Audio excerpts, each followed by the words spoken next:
ar, tá? E aí isso vai envolver muitas coisas que a gente já vai falar. Tendo a condição crítica, né, a gente vai chegar a um ponto de orvalho. Então aqui a gente tem um exemplo para um ambiente que eu tenho umidade de 84% e temperatura de 26 graus, o meu ponto de orvalho é 23 graus, né? Se eu tenho umidade relativa alta, o ponto de orvalho fica próximo da temperatura ambiente. Ou seja, qualquer líquido ali que eu tiver, qualquer garrafa gelada que eu tiver a 22 graus, já vou ter aquela formação de umidade, né?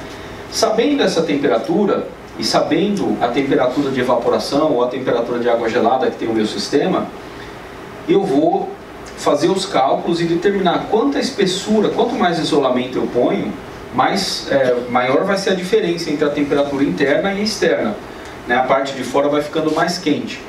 Então, através desse cálculo, eu vou ver quanta espessura eu preciso para que na parte externa aqui do isolamento eu fique acima desses 23 graus. Aí a umidade do ar pode encostar ali de forma, né, a não ter problema nenhum. Aqui eu vou dar um exemplo, né, que é um exemplo péssimo, né, mas eu vou ter que dar, que ele é fácil de entender, que é uma garrafa de cerveja, né, na mesa do restaurante lá. O cara tirar aquela garrafa de cerveja, ela vai ficar formando água, né? E aí o garçom vai lá e coloca essa garrafa dentro de um isolante térmico, né? Seria essa situação aqui. Aí ela para de formar água, você olha por fora ali e resolve o problema. Só que aí tem um outro problema, né? Se a gente tirar aquela tampa e olhar dentro lá da garrafa, a gente vai ver que ela continua formando água. Porque o ar, né, ele passa por qualquer fresta que tem ali e continua levando a umidade a ter contato com a garrafa. Então, quando a gente vai fazer o isolamento térmico, além de chegar nessa temperatura aqui na face externa, chegamos à espessura correta, na hora de instalar o isolamento, em todas as colagens, todas as uniões ali das partes do isolamento, eu não posso deixar nenhuma abertura, porque se eu deixar qualquer abertura, a umidade, né, o ar vai levar a umidade lá para dentro e vai se formar água entre o isolamento ali e a tubulação, vai se formar água lá dentro. Então a forma de evitar a condensação, né, basicamente vai ser um dimensionamento correto e a instalação correta. Então vamos aprofundar um pouquinho mais nisso, né? O dimensionamento ele é complicado porque as normas, né, nos dão todo um norte, né, toda uma orientação para fazer o cálculo das cargas térmicas e dimensionar equipamentos e tudo mais. Mas as condições climatológicas para o controle de condensação, elas são muito específicas de cada obra. Então, elas variam muito de região para região, de tipo de instalação, né? Então, tem algumas características que vale a pena a gente falar aqui. Primeiro, existem algumas regiões das edificações, né, dentro de um mesmo prédio, eu vou ter condições diferentes no entreforro, né? Eu vou ter condição diferente numa garagem, em um shaft. E aí, muitas vezes, eu vou precisar usar isolantes térmicos diferentes para cada uma dessas regiões, né? Espessuras diferentes. Então, por exemplo, a gente está nessa sala aqui que ela é climatizada, com ar-condicionado. Esse ar-condicionado, ele retira a temperatura e também retira a umidade do ar. Então, se eu tiver isolamento térmico passando aqui acima desse forro, né? Como aqui embaixo eu tenho uma área de baixíssima umidade, lá em cima também a minha umidade vai ser um pouco baixa. E isso me dá uma condição favorável ao controle de condensação. Aqui nesse entreforro aqui eu poderia ter um isolamento térmico de baixa espessura, ele iria funcionar. Só que essa mesma linha que está aqui, ela pode sair daqui e entrar em um shaft, né? Uma prumada, e aí esse shaft eu não tenho ar condicionado e eu tenho conexão com o ar externo.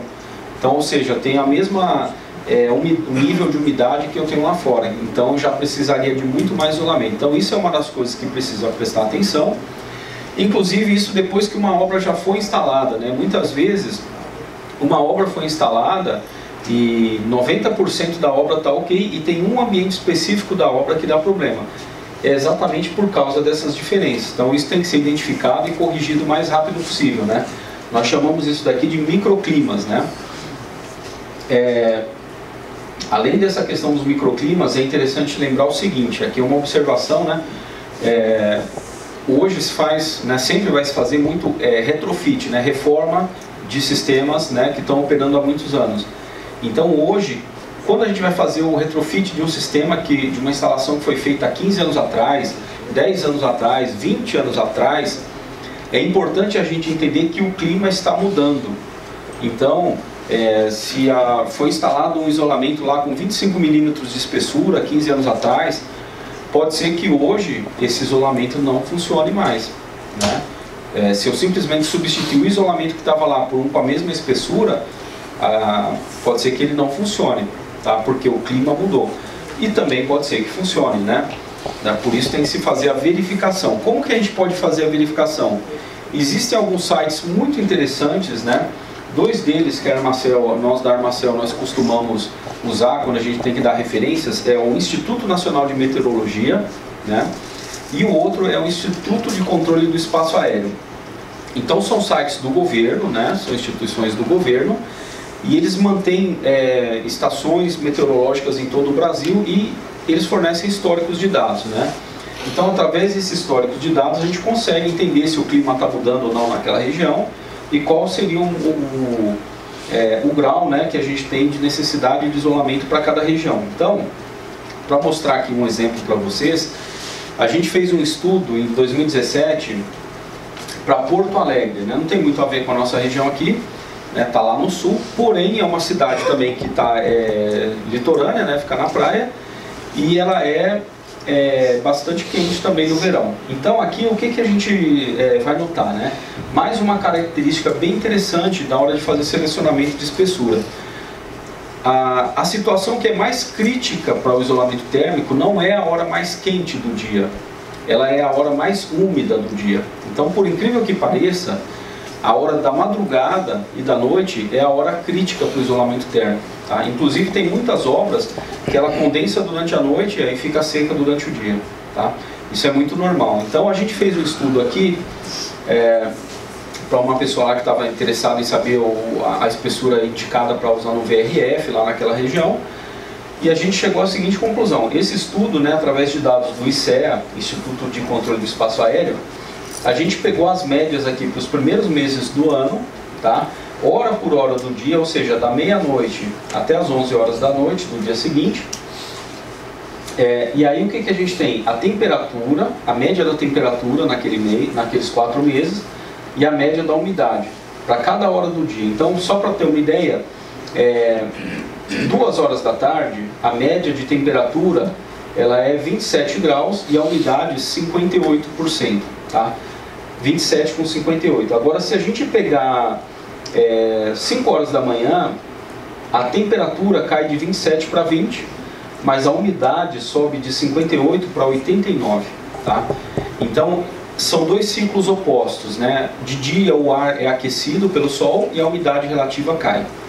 De noite o ar esfria um pouquinho e a umidade relativa sobe. Então, a umidade relativa, no fim, é quem manda no dimensionamento do isolamento. E a gente conclui o seguinte, para a instalação de um VRF naquela cidade, né, sem considerar aquelas áreas específicas, né, do shaft, etc., para a condição geral da cidade, se for um prédio que trabalha das 9 até as 22 horas, ou seja, a maioria dos edifícios comerciais, né, que trabalham em horário comercial, a espessura de 13 milímetros de isolamento funciona bem, né?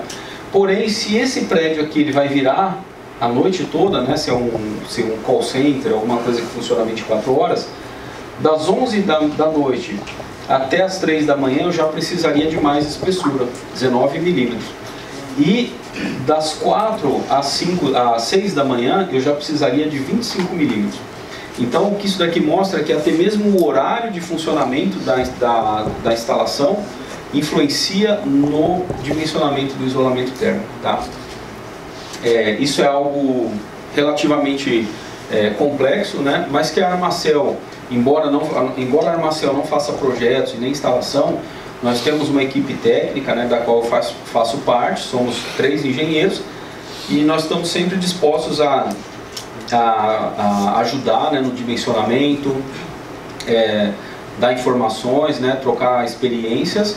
Nós estamos disponíveis, né, nos canais de atendimento da Armacel, exatamente para que no Brasil inteiro a gente consiga auxiliar ao dimensionamento correto, porque o isolamento térmico, né, se ele for instalado na espessura correta, a obra vai condensar quase como se não tivesse, né? E aí, ainda falando sobre essa questão da condensação no dimensionamento, tem duas características mais que a gente vai levar em consideração, e aqui a gente já vai falar um pouquinho ainda de dimensionamento, mas já começa a entrar na parte de instalação, né? Como que a instalação vai influenciar no controle da condensação. É o coeficiente externo de transmissão de calor, né, HE, e ele tem uma parcela que é referente à radiação e uma convecção, né? A parte de radiação a gente vai tratar mais no dimensionamento, e a parte de convecção a gente já vai entrar para a instalação. Então, bom, esse coeficiente aqui, ele vai dizer para a gente sobre a relação da superfície externa de um determinado material, da troca de calor dessa superfície externa com o ambiente que está em volta. Tá? Essa troca ela pode ser influenciada por vários fatores, né, entre eles a radiação e a convecção. Então vamos separar esses dois e começar a explicar aqui, né? Voltando naquele nosso exemplo, a gente lá precisava chegar a uma temperatura de ponto de orvalho, colocou isolamento aqui, né, numa tubulação a 5 graus e conseguimos chegar a 23 graus e meio, né? Se a gente, depois dessa instalação feita, e chegamos aqui a 23 graus e meio, se a gente colocar um alumínio por fora do isolamento, o que vocês acham que vai acontecer? Essa temperatura vai aumentar ou diminuir na face externa? Acho que aumenta. Aumenta? Tá. Alguém acha que diminui? Olha aí. Engana, pessoal, porque na verdade a temperatura cai. Tá? Por que essa temperatura cai, né? Por causa de uma característica dos materiais que se chama emissividade. Então, trazendo para o exemplo do dia a dia aqui, tá? Essa emissividade, né, é a capacidade que o material tem de absorver ou de refletir a radiação, tá?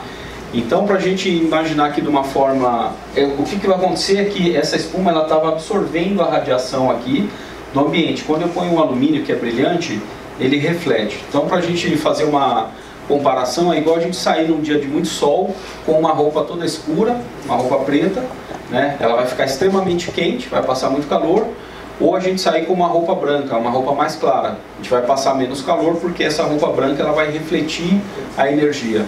Então aqui é a mesma coisa, o isolamento, que é uma espuma preta, ele está absorvendo a energia do ambiente, né? E isso ajuda a manter a face externa dele aquecido.